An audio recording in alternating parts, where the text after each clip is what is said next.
Hi, I am Alex, and this here is my presentation assistant, Mr. Stickman. Today, we are going to talk to you about one of the 5 rubric criteria, that being organization. Organization is simply having all of the necessary parts present for a particular task, and knowing where they are supposed to be, how they are used, and how they complement or support the other parts. But sometimes a task may not be as organized as it ought to be. With the help of Mr. Stickman, we will explain the concept of organization as it pertains to academic writing. Organization is broken into 2 components, the basic component and the critical thinking component. Think of the basic component as having all of the necessary equipment for a task. In the case of Mr. Stickman, having all of his body parts present.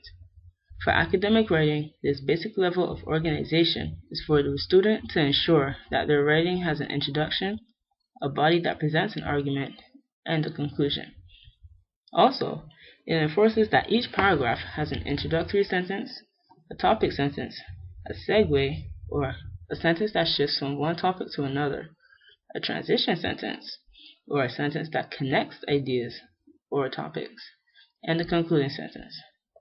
How these sentences are arranged in the paragraph is very important because the entire point of your writing is for the reader to understand the logic and flow of your argument. Now, you may be asking yourself, what does critical thinking have to do with organization? First, let me define critical thinking. Critical thinking is being able to engage yourself in extensive, analytical, and reflective thought about a topic.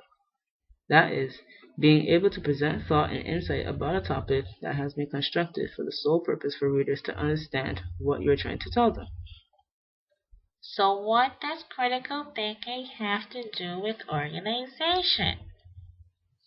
The critical thinking component of organization is ensuring that along with the presence of the basics within your academic paper, your information is presented in such a way that the reader does not have any difficulty reading or understanding the flow of the argument.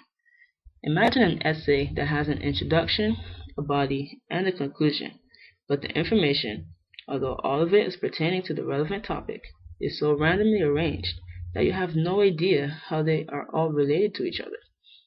Again, with Mr. Stickman, this means having all body parts, but not having them in the proper arrangement so that it makes sense that Mr. Stickman is actually a stickman.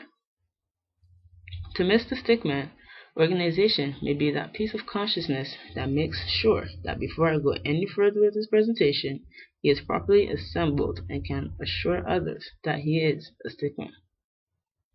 As a recap, organization is a 2 levels component, those being basic and critical thinking. In the basic level, organization is the inclusion of the essentials that make up an academic paper, the introduction, body, and conclusion paragraphs, and the introductory, topic, segue, transition, and concluding sentences of the paragraphs.